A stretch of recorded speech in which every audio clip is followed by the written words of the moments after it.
Let us slowly but certainly begin. We only have 59 minutes left, and I'm certain that if we don't start quickly enough, Mr. Anderson, who's currently standing, who's just left the entrance, will come and demand us to begin.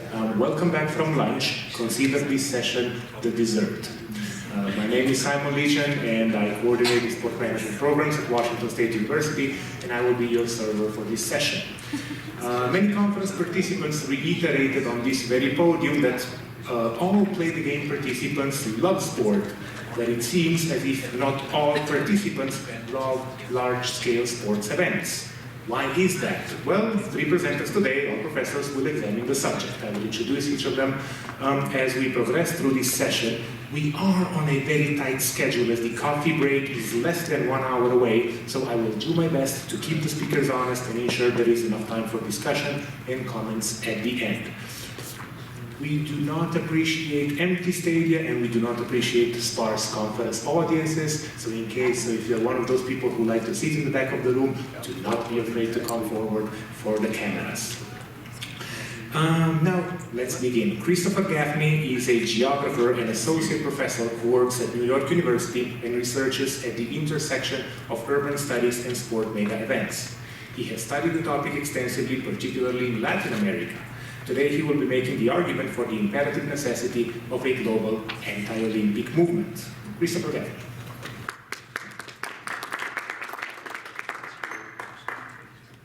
Thank you, Simon. And I do want to acknowledge the global movement against all male panels, especially all white male panels here, and that it is ordinarily an obligation to walk off the stage at this point, but I want to get this message across. So today I will not be walking off the stage, and ordinarily I would take this as a political opportunity against the organizers. But this is the way global sport goes, all white men doing all white male things. So today I'm talking about the imperative necessity, which might seem redundant, but I don't think it is, because it is both imperative and urgent that we form a global anti-Olympic movement, and it is a necessary condition of life in the 21st century. So the argument basically for an anti-Olympic position, a position that suggests that we can have no more Olympic Games, we should never ever host the Olympic Games winter or summer again, is that the negative outcomes of the Games are not accidental, but programmatic and recurring. This includes militarization, which is an integral part of the Games, gentrification and displacement, and here on the side I have the academic terminology in case you want to insert this in your term papers. Commodification of bodies, where value is extracted from tourists and athletes and residents.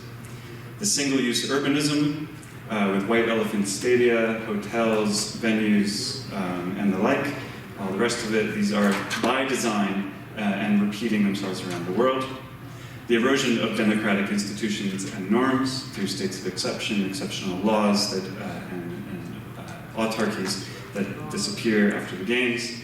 And the systematic abuse of athletes and youth with cultures of violence and exploitation, as well as the inevitable environmental degradation, despite all the claims of Agenda 2020 and the pillar of environmentalism in the IOC. We saw just in 2018 the destruction of a 500-year-old forest in Pyeongchang.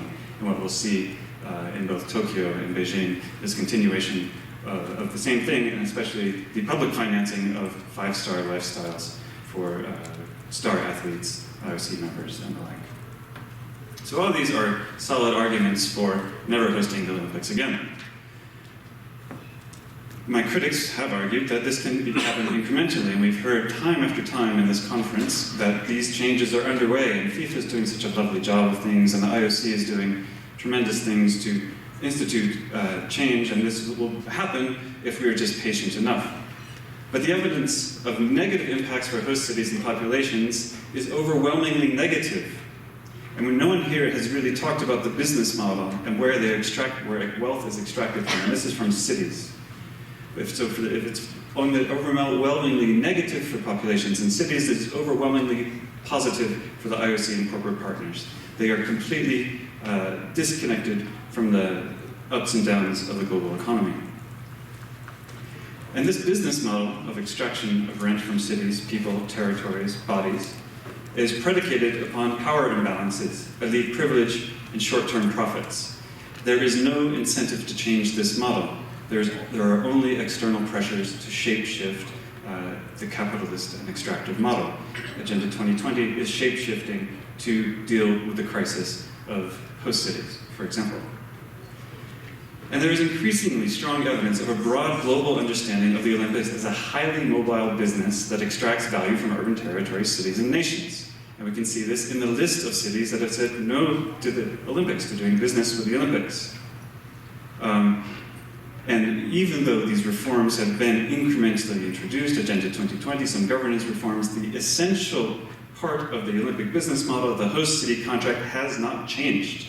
Cities still must sign a blank check over to the IOC to deal with any eventual financial overspendings, etc.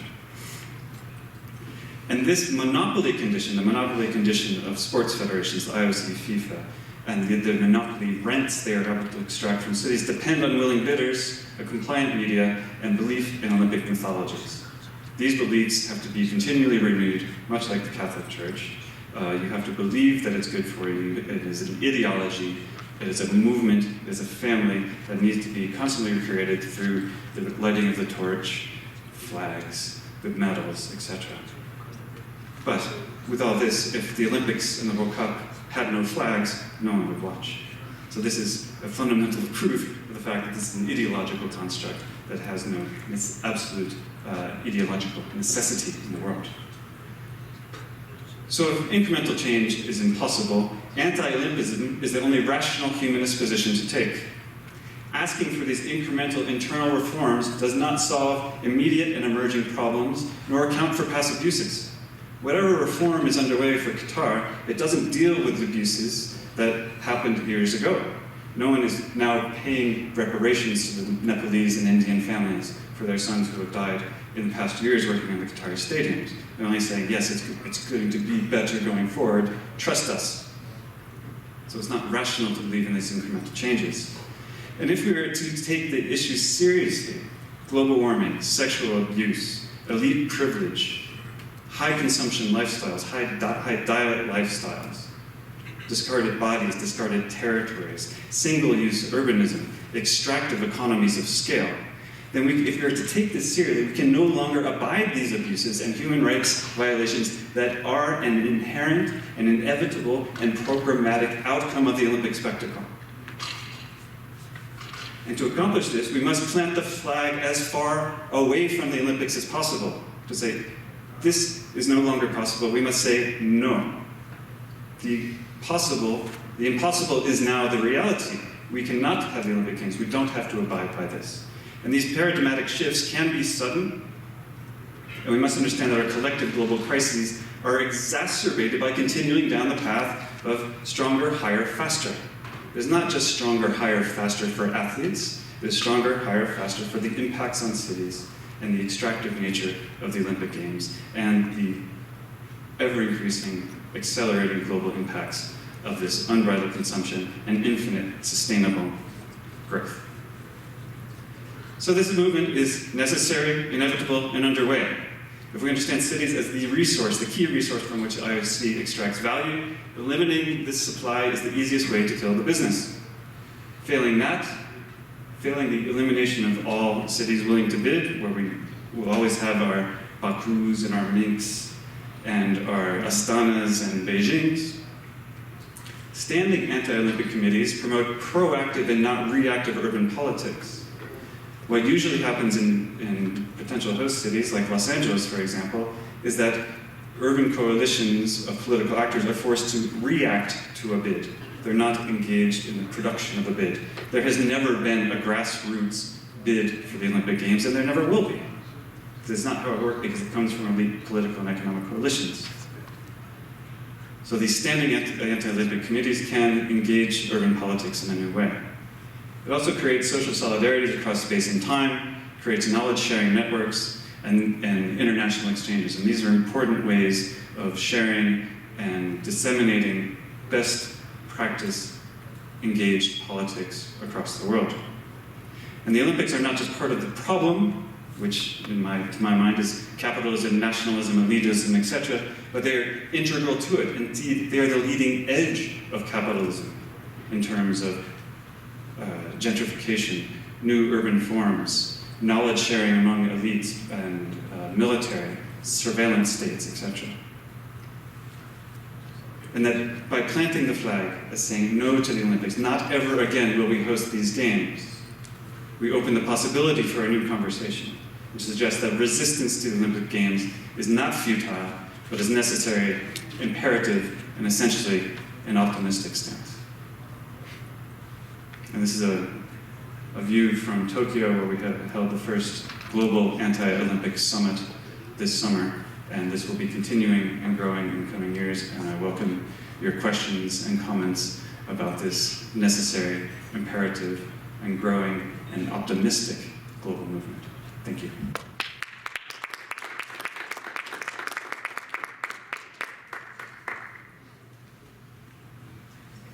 I do look forward to a lively discussion in the end, hopefully. Ryan Gauthier now is an assistant professor in law at Thompson River University in Canada. His work examines the violations of international human rights law by hosts of the Olympic Games and the International Olympic Committee's responsibility under international law to address these violations. So I think this will be a very good continuation for Christopher's previous presentation. He also mentioned Agenda 2020, and Ryan will examine the impact of the IOC's Agenda 2020 5 years after it was passed.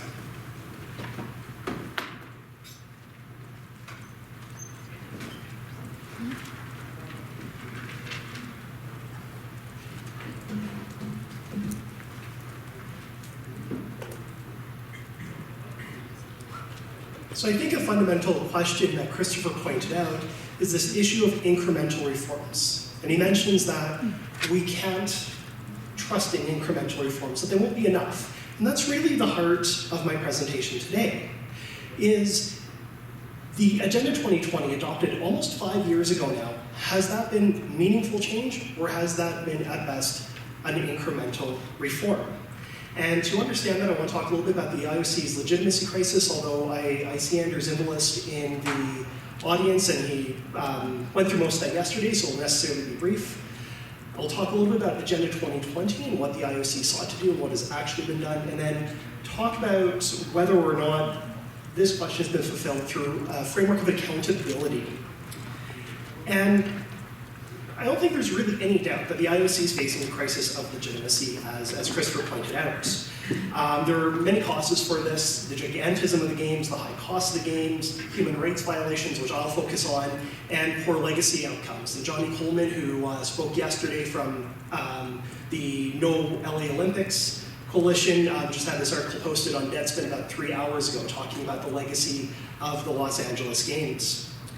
And when it comes to human rights, this issue really came to the fore in 2008, but it was painted really as a made-in-China issue. That human rights were a Beijing thing, it wasn't a systemic thing, it's a one-off thing, and in any event, the Olympics will improve human rights in China. And I will leave it to you to decide whether or not that has happened, but I think there's probably a clearer conclusion than not. And several years later, the Games were held in Sochi, where we saw the use of forced labor. We saw the displacement of persons in Sochi and Rio, and we saw environmental damage, such as building the golf course on a formerly protected wetlands in Rio, the destruction of forests in and around Pyeongchang for the Games, and so on and so forth. And now cities, as Andrew mentioned yesterday, are avoiding even bidding to host the Games. Prior to the 2016 Games, prior to the selection of Rio, it was pretty robust, more than 7 bidders at a time. Since then, the IOC has had, at best, a choice between 2 cities, and they're usually unattractive choices, so cities are stepping away. And just as problematic is that citizens are not interested in hosting the Games. Again, prior to 2010, if a city was going to hold a referendum, it would probably win. The city would come out in support of the Games, and the city could claim the popular mandate. Since then, referendums have generally been against the Games, and the only referendum that has been successful was Oslo's which was only at 55%, and the city withdrew from the games anyways. So the games are not being supported by cities, the games are not being supported by citizens. And if the IOC can't host its games, what is the IOC doing? Yes, it regulates global sport to some degree, but without the games, what do we have the IOC for? And I think a lot of this comes back to accountability. The IOC has been largely unaccountable for human rights. Now, what do I mean by unaccountability or by accountability? It's where there's a set of standards where some actor can judge whether or not the IOC has met those standards and to impose consequences. And we've heard that over the past few days. It's nice enough to have rules on paper, but without consequences, without remedies, without redress. They're just words on paper.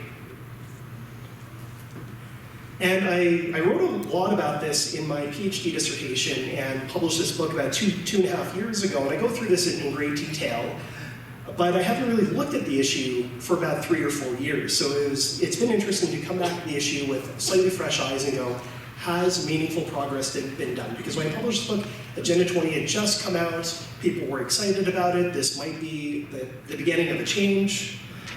And we've heard about various standards for human rights in the past couple of days. Gigi Alford mentioned yesterday international human rights instruments, the UN guiding principles on business and human rights.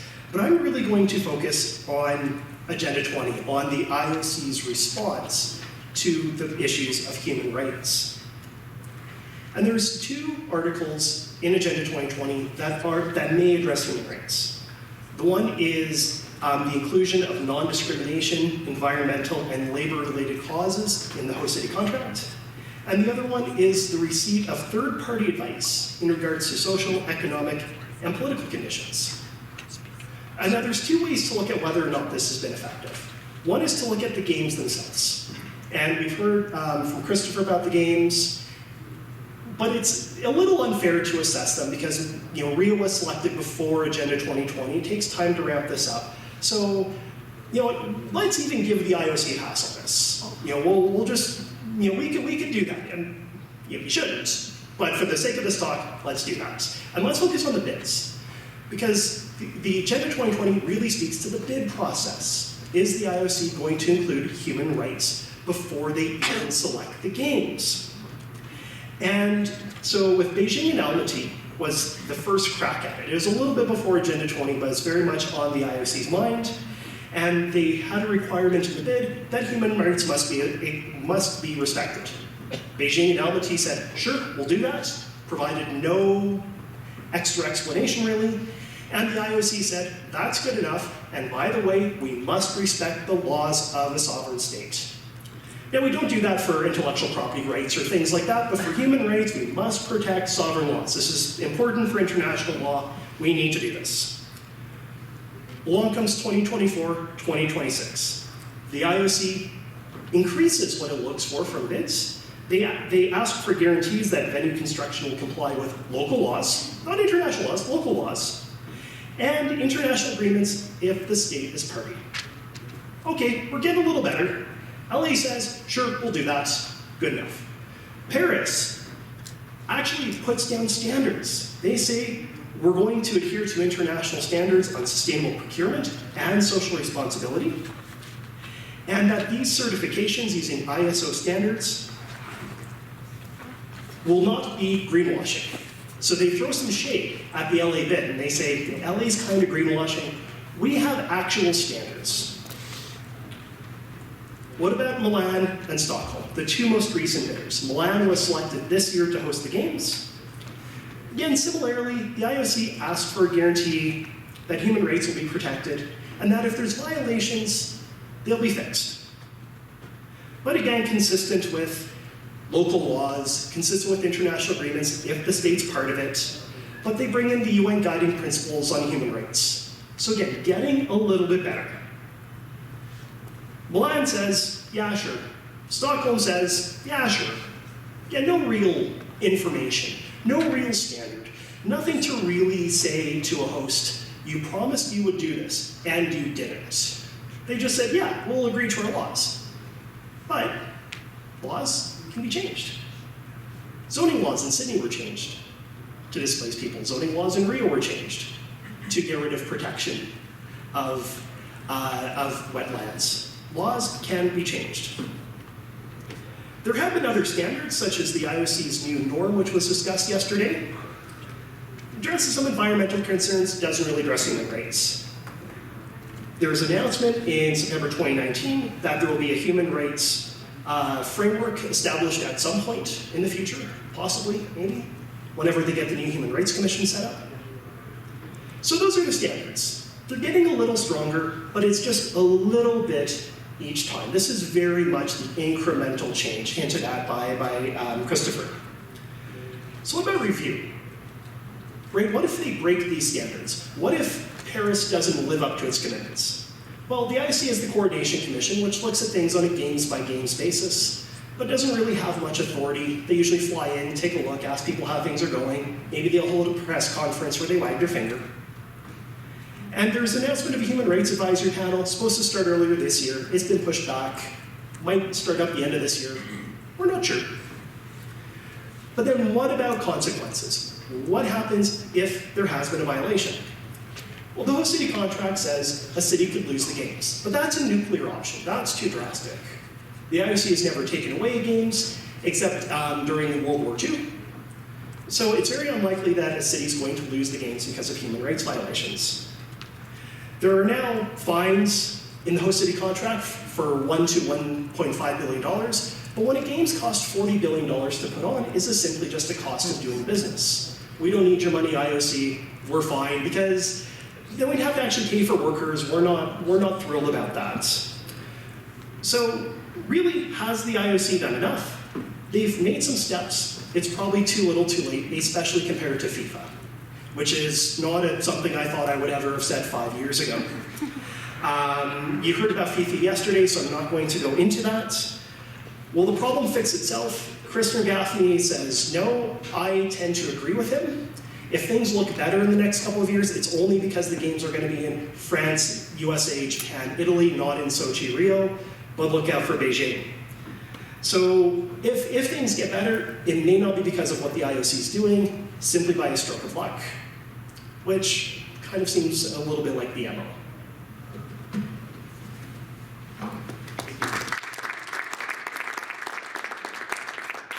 Thank you, Ryan Gauthier.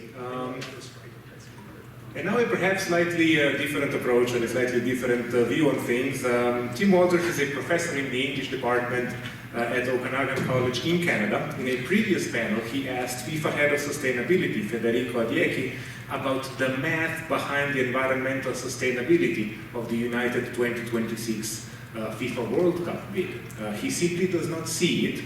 And he's calling for a boycott of the tournament instead of the United 2026 tournament, and instead comes to an unlikely rescue of the Qatar 2022 FIFA World Cup. Tim Walters.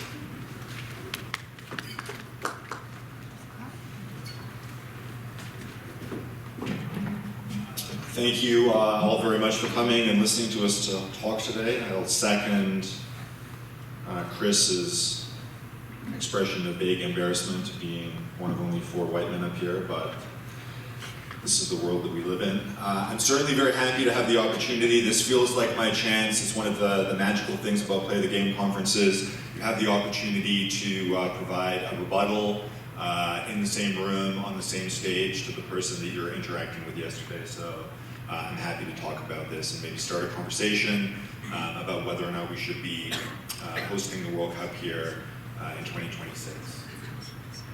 So this is my general perception of football. I write about the political ideology of football and the political economy of football, and I'm interested in utilizing football, and particularly mega events, as a tool for a positive social change. So the 2 questions that I was trying to answer, oh, this is the wrong PowerPoint. I am realizing now. Oh my God. Should we help? I don't know how any of you can help. Something's happening. Yeah, I'm speaking tomorrow, so that was for the talk. Sorry, what's the PowerPoint for tomorrow? Yeah, the one that you just showed was the one for tomorrow. The other one I sent previously. Okay, I'm not really the PowerPoint guy, but I try to fix it. But you sent the real PowerPoint today, or? I sent it yesterday morning to whomever was Niels, I think the gentleman's name was. Maybe if you try looking at the folder for tomorrow's presentation, maybe today's presentation is saved there. So meanwhile, we have stopped the clock. That's fine. I can sort of begin winging it as I go. You're just going to miss out on the extraordinary visuals that were contained in that PowerPoint. So I've been writing and thinking increasingly about climate change, the climate crisis, and the way that mega events are related to these things.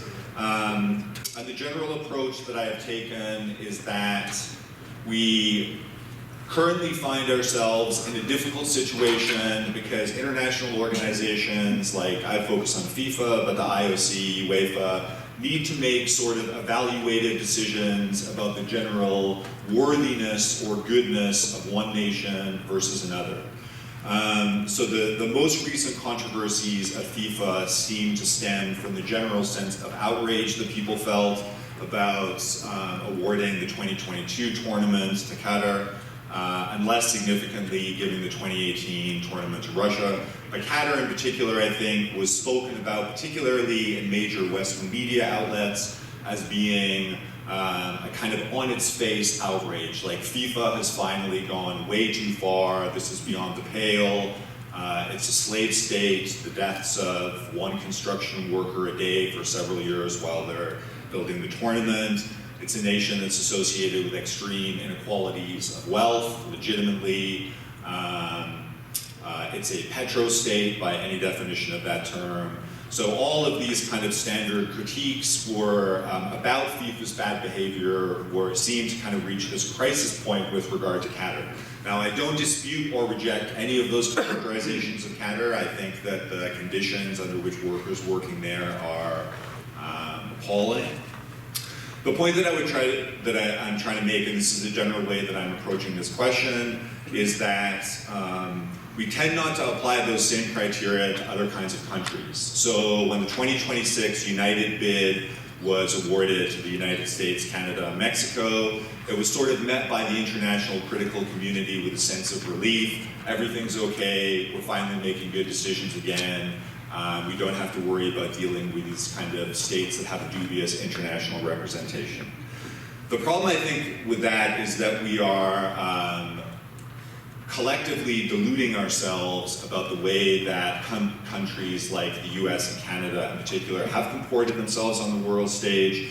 If you compare Russia, the tendency is to talk about their military aggression in the Ukraine, to talk about their energy usage, to talk about political corruption, human rights violations, et cetera, et cetera. I don't think that it's outrageous to make an argument that no country on the planet Earth has exerted a more negative influence in the past, since the end of the Second World War perhaps, than the United States of America. You can talk about approximately 200,000 Iraqi civilians killed. You can talk about them being more or less constantly in hot or cold wars with dozens of countries around the world.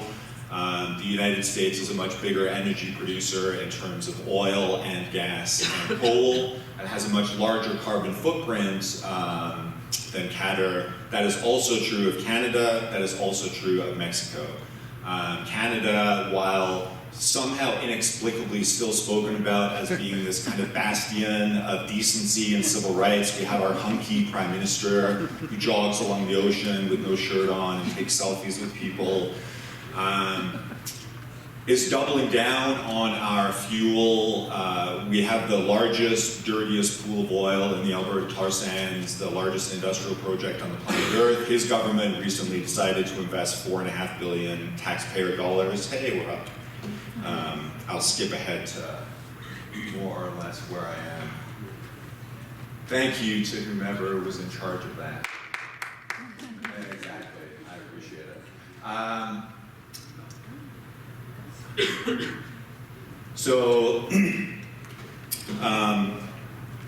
we have this idea of Canada as being like a bastion of good Western democratic values, but we also have had the United Nations claim that our treatment of Indigenous people is genocidal. 80 Indigenous communities in Canada where I live lack access to clean drinking water in violation of the UN Declaration of the Rights of Indigenous People. 4,000 women have gone missing. Indigenous women are 4 to 6 times more likely to go missing or murdered in my country. So you find yourself doing these impossible moral equations. How do you compare laws regarding homosexuality to laws providing clean water? How do you compare military interventions overseas to other things? For me, it's impossible. You can't compare that kind of complexity any longer. So I think the good news is that maybe the single only good thing about the climate emergency is that it does allow us a way out of this kind of moral deadlock. We're able to gauge exactly the size of a nation's carbon footprint. We are able to gauge the extent to which a nation is increasing or decreasing the size of its carbon footprint and compare these countries per capita. So as I mentioned before, if you, by any metric, the United States, Mexico, and Canada are worse than Qatar, each of them individually and certainly collectively. The Union of Concerned Scientists keeps a list of the 20 worst climate polluters in terms of per capita and total emissions. And Canada, the US, and Mexico are 2nd, 9th, and 12th on that list. Qatar isn't on it. All 3 countries are in the top oil producers. All 3 countries are in the top coal and natural gas producer. Qatar is only on one of those lists. So regardless of whether or not you compare it by total output or individual output, it's still a nightmare. So there's 2 ways in which you can use this information. You can either use it to evaluate the suitability of nations in general. This is a good country because it has a tiny carbon footprint and it's working to reduce it.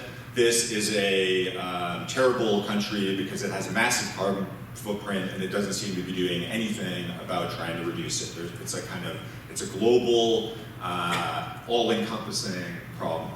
The other way that you can do it is to plan tournaments based around the effect that they are going to have on the environment as they are currently enacted. And so I want to talk about this a little bit, and then this is perhaps my rebuttal to Federico last evening. So FIFA, in its policy on sustainability, says that it believes it has a responsibility to protect, cherish, and limit its impact on the environment. FIFA takes this responsibility seriously and seeks to set a good example for others. It was the first major sporting organization to join the United Nations Climate Change Initiative, Climate Neutral Now. It's pledged inexplicably to become greenhouse gas emission neutral by mid-21st century, and it claims that it measures, reduces, and offsets all of its greenhouse gas emissions related to the World Cup. So these were the emissions that they estimated for South Africa, as for instance, 2.7 million tons of CO2, 85% from transport emissions, 70% from planes. This is the bad news. So they still maintain organization, sponsor or corporate partnerships with a whole host of companies that behave in exactly the opposite kind of way, and that really are not going to have any kind of future in a world in which we have to be carbon neutral or less than carbon neutral as the United States does. An independent analysis of its offset program suggested that only 7% of the offsets that they claimed after the Brazil World Cup actually took place. Most pressingly, and this is sort of the main point, we can talk about stadium construction as well. While they include FIFA employees and officials and other people traveling to these tournaments, for the Russia World Cup, for instance, they only offset 100,000 tons of greenhouse gases, which roughly is about 34,000 people. There was 3.5 million fans at the Brazil World Cup, so they are only counting 1% of the fan travel to the games, and of that 1%, they're only actually offsetting 7% of it. So the moral of the story is that FIFA needs to completely redefine the way that it does business. We can't have bigger football tournaments We cannot have the World Cup hosted in a place. We cannot have the World Cup hosted in a place that will require more people to fly greater distances in order to attend more games. Expanding the World Cup to 16 teams means that's going to happen. Mexico City and Edmonton are 4,500 kilometers apart from one another. There is no way it is 100% incompatible with the idea of living in a carbon neutral world, and that's where we need to be in 2026. So boycott Canada, the USA, and Mexico. Thank you very much.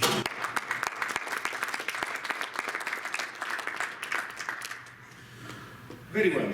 After this presentation, many of our international participants are wondering whether they will make it out of here alive. Now, unfortunately, I don't think Federico Adiecki is here, so he doesn't have a chance to respond to these comments anymore. But if any of his colleagues at FIFA are currently watching the live streaming, they can probably respond to us. Oh, there is no live streaming, unfortunately. Well, so we will make sure that the communication office sees this. We have 23 minutes for questions, comments, and discussions. And let's try to accommodate as many people as possible. Who has some questions and comments and may be ready to go? And of course, again, I would encourage audience members and presenters to keep our remarks brief. And members from the audience, please introduce yourselves before asking a question or making a comment. I think Nikki Dryden here in the front has one, so let's start with her. Okay, so this is like majorly emotional for me. You know, Chris and I have very similar viewpoints. But as an Olympian, it's really hard for me to justify or to just juxtapose the reality with what I experienced and the passion I have for the Olympic movement. I have gone on the record with No Olympics LA, although I haven't published it yet, that for me, there's a way to fix it, and that's by blowing up the IOC and getting rid of them. Now, I don't know what you put in that place, but for me, all of this problems and corruption and bad governance that IOC represents is the core problem for what we're seeing here. Now, it doesn't solve the problems, some of those global things that you talked about, Chris. I want to try to save it, right? And that's what I've talked about before. I've spent 15 years coming to play the game to try to fix it. But nothing is changing.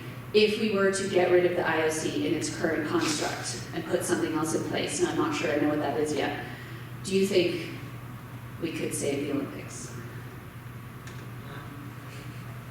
Yeah, thank you for that. I understand it's difficult. It's difficult for me too. I played football. I was a football coach. I can't. These are the contradictions we have to live with. But I would ask you, why do you want to save it? One, what is the actual benefit other than it's your own personal emotions? Yeah. Is there a greater social good that comes out of it? Is it necessary? Mm-hmm. Would you miss it if it were gone? And that there are other forms that emerged in the past, workers' games, non-aligned games. There are other ways and other forms that would emerge. We don't have to have the answer for the IOC. We need to get rid of the IOC, but something else will emerge and can emerge. But it can't emerge. We can't fix the car while we're driving it. It needs to go off the cliff. And then we don't have cars anymore. I don't know. We need to find a different solution. But continuing, if the choice is to continue as we are, it's obviously not a choice. And so we must stop. And we have to live with our own internal contradictions, but these are political choices we're making. They're not fan choices. They're not decontextualized choices. They are political choices. And fandom as a political act and sporting behavior as a political act needs to be at the center of the conversation. Thank you. Jens Andersen, and then a question here.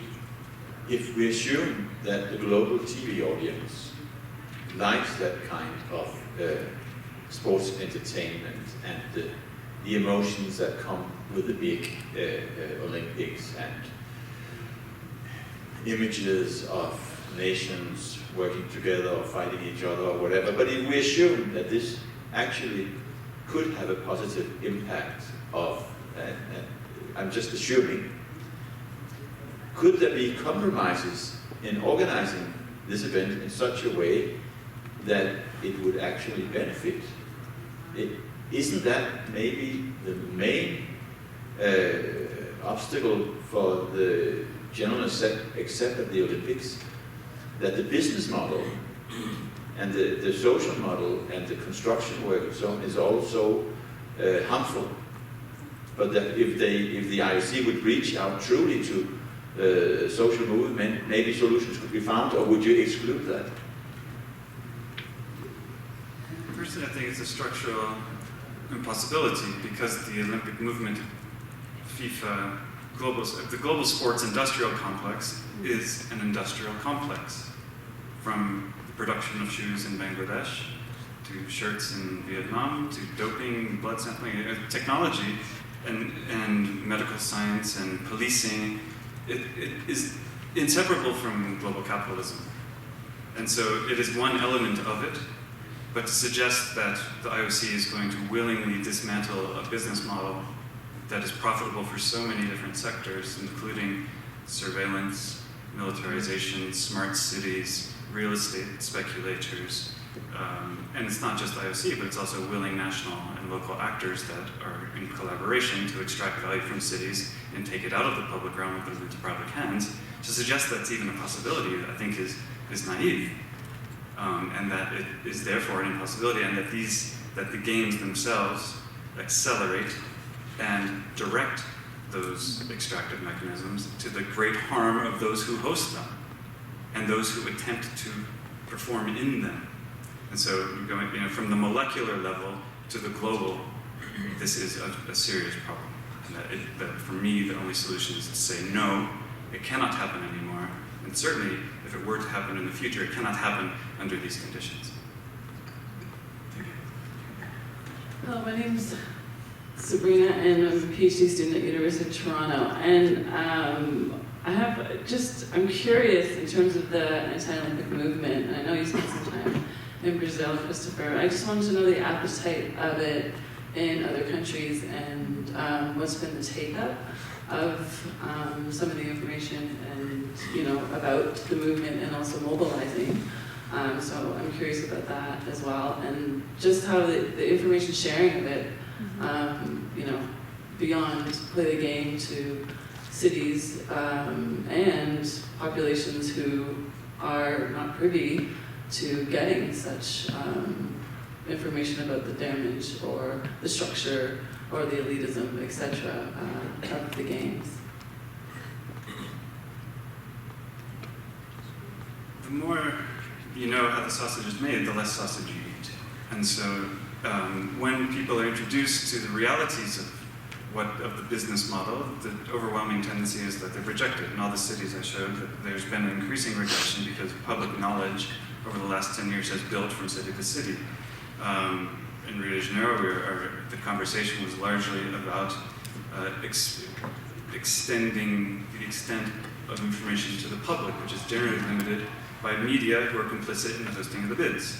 And so I went personally to Hamburg a number of times to work with activists and to hold public fora and to talk with the public about the realities of hosting the Olympics and what would happen in Hamburg. And fortunately, they were able to turn the tide at the last second and win that referendum. And so when information is freely available, people, and especially people on the lower end of socioeconomic spectrums, realize this is not a party for us. The Olympics are essentially, and the World Cup is a middle and upper middle class party, a global potluck where you offer up your city as a site of spectacle and party for a bunch of men really to come and party, especially during the World Cup.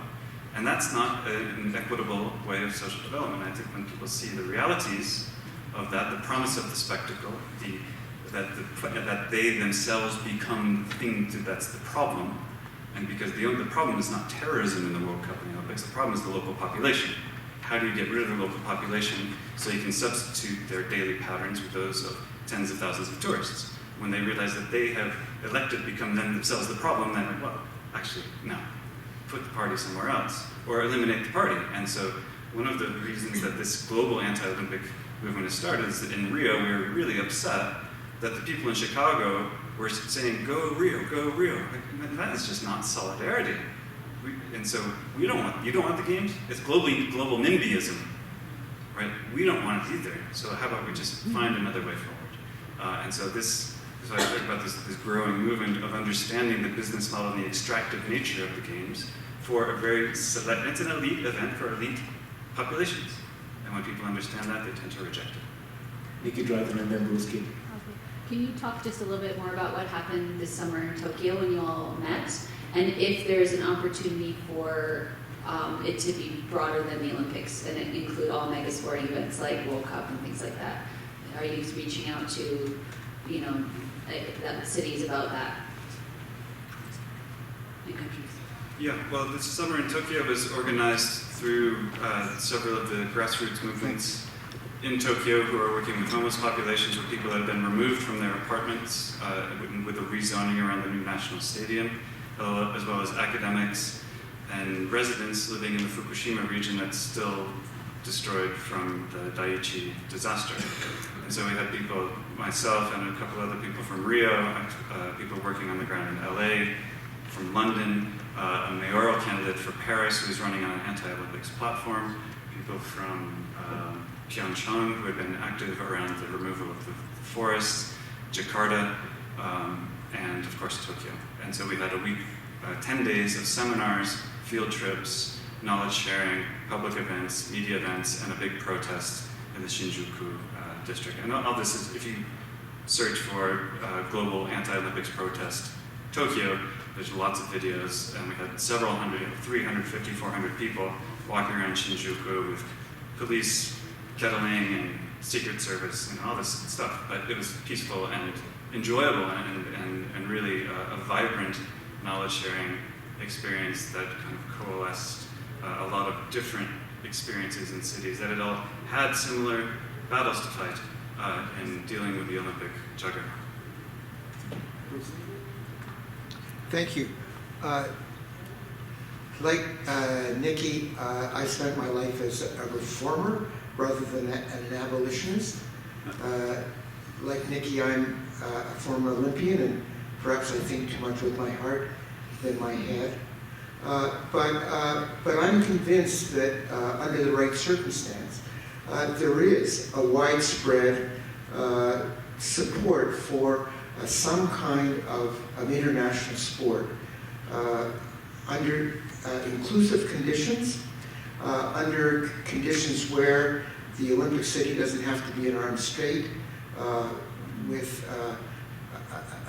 tremendous investment in the surveillance and security industry, as opposed to grassroots sport and I'm confident that we can work out ways of conducting sport far less expensively and more openly.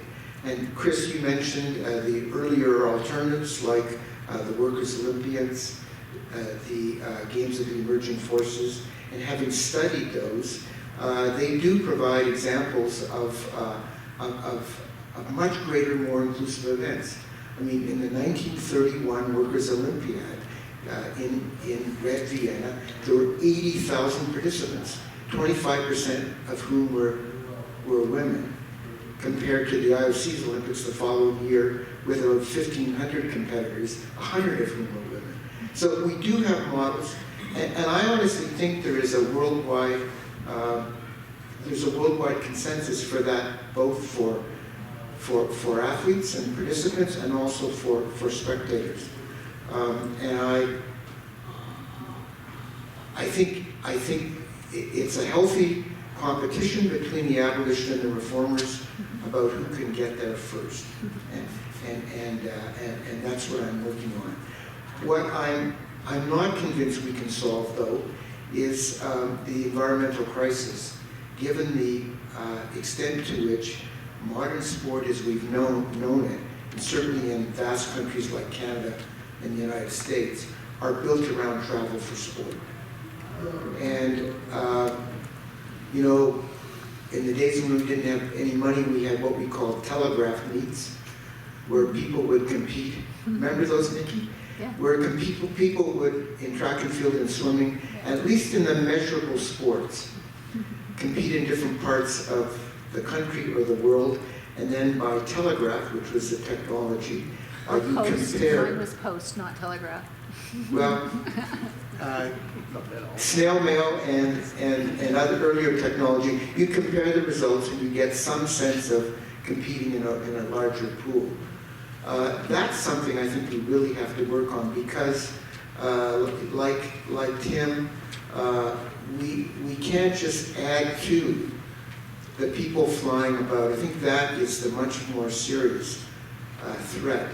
But I think there is more and more appetite for solving that problem in totally new ways. But I honestly believe that the support anywhere you go for international sport under the right conditions is very strong and is not going to go away. And it's my experience working with social movements, which have, as in my city, opposed Olympic bids. If you could solve the social agenda, they would switch in a heartbeat. Because sport on the whole has a very broad and deep consensus of support. I won't deny that there's broad consensus and support, and that international events are, have positive affects for people emotionally and interpersonally, and allow for exchange and solidarity across cultures. But I would say that the right conditions shall never emerge without rejecting the current ones. And that rejection, I think, is fundamental.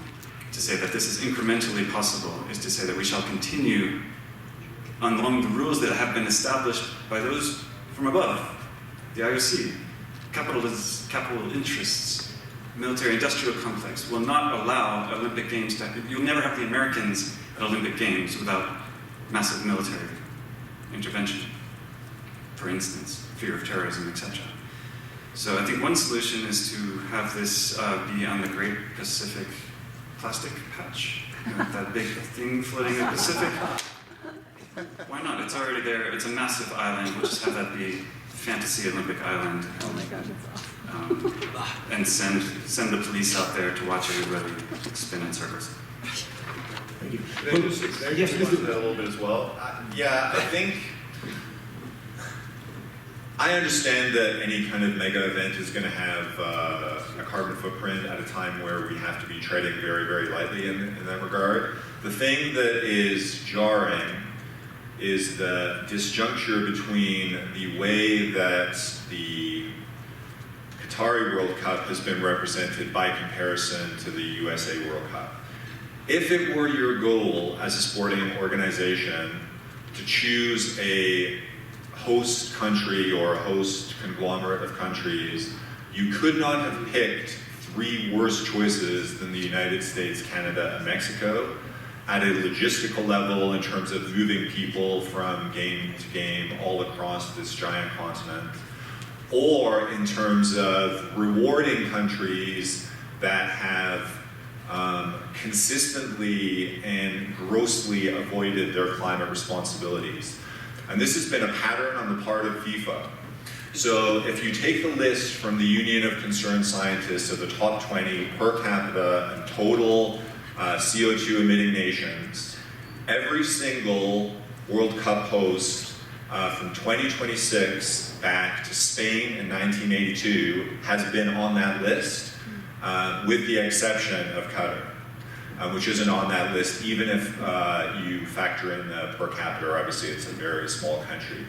It is as if the way that FIFA operates and the way that these tournaments are organized globally is that being a petrostate and a carbon criminal is a precondition of being awarded the tournament. And I don't understand why that was such a part of the narrative in 2010 when the World Cup was awarded to Qatar. Was it 2010? I think so. And why 2026 in the USA, Canada, and Mexico, that is something that we are not speaking about, despite the fact that those three countries are consistently among the worst offenders in that regard, and are much more able to do something about it than a country like Qatar, which does not have other resources, doesn't have vastly developed infrastructure and other kinds of industries that it can be dependent on. Almost complete critical silence about this in the international media, despite the fact that it is absolutely impossible that this tournament can happen within the carbon constraints that those countries are going to be operating in 2026. We have 4 minutes left for 3 more questions, so let's make them very quick. First, Roxanne Kosh, then Krista Ral, and then Starbucks. Roxanne Kosh with the University of Florida. I'll make it quick then, but how do you reconcile, you three are academics, so am I. How do you reconcile your work with the fact that in academia we're incredibly wasteful in terms of climate change? Like, we have electricity running 365 days a year, all the time, and we have millions of professors traveling around the world to conferences constantly when most of our work could be done online. Like, we could have online conferences, and we don't. So how do you reconcile that with what you actually, your research actually says? Well, speaking for myself, I know that I do everything that I can to reduce my carbon footprint. I don't eat meat. I chose not to have children. I drove here rather than flying here. Academia is a problem. This is a eminently unnecessary activity. Life would go on much as it has in 2026 if we didn't do that. So there's the actual size of the footprint of the event, which is very easily avoidable.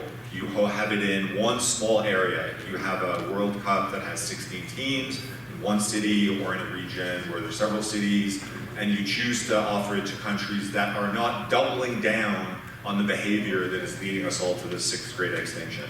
So we all have our bits to do. This is part of the bit that I feel like I have to do. This is a comment that made Jens Anderson very happy. Ryan, do you want to comment on this as well, or? I mean, I don't really know what I have to add. Similar to Tim, if you want to impose some sort of purity test, then fine. I drive an electric car. I eat a lot less meat than I used to. But that's why I think it's important to consider things like standards and not perfection. My approach from this is maybe from a dimmer view. These events are going to happen whether or not we want them to stop. I wish that the utopia presented to me by my 2 panelists, if I can be so glib, would come to pass. But they're going to happen. I also do work looking at stadiums. Stadiums are going to be built. Whether you want them or not, it's going to happen. So then how do we make them better for everyone? How do we impose standards to improve that? Perfection can't be the goal. I mean, it's a nice goal to have. But if every time you're not perfect in setting an event or building a stadium or in anything else, and you fail at that, well then let's throw up our hands, let's go home, why bother? But if constant improvement is getting better every time, now I argue the IOC's not acted fast enough. Absolutely, it hasn't.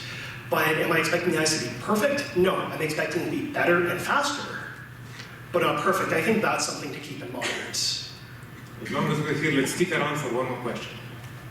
I think we make it a bit too easy for ourselves if we mix together too much the question of can we afford the Olympics or the World Cup versus do we need the Olympics and the World Cup, which I think sometimes one hears too much of the latter as an argument to justify the former getting rid of those events. I think moreover, because of the recent and near-term experience with choice of locations. And to make it worse, what many of us think about the IOC and FIFA, and the sense that many think that those events are not for the participants, are not for the TV viewers, are not for young kids who might be inspired to get into sports, but rather for the commercial interests of IOC and FIFA. That makes it very easy to discuss around those 2 types of events and say, let's get rid of them. But I mean, logically, you would need to take it much further. Can we afford to have allowed world championships in any sport, or even continental ones? The Champions League in soccer, no. We just stick at worst to national leagues everywhere, because as a sport we have that responsibility. So I think we get stuck too much in discussing just around the Olympics and the World Cup in soccer. But I think we must afford a discussion and not just say we cannot have it any longer.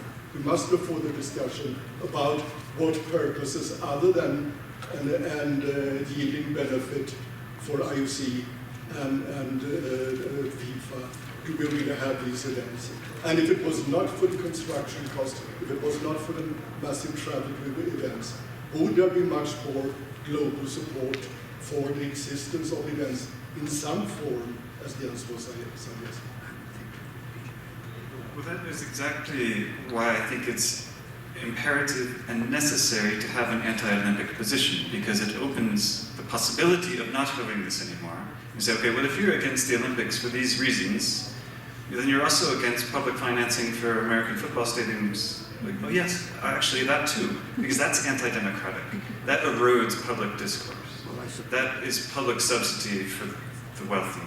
That's high carbon consumption lifestyles, etc. So once you put that position out there, which is not a common position, and one that's certainly not easy to take in a room like this, or in other venues where I've taken a similar position, but is a necessary position to say that this is the goal, and that failure is not a problem. I fail all the time. It's great, I love it. I get better.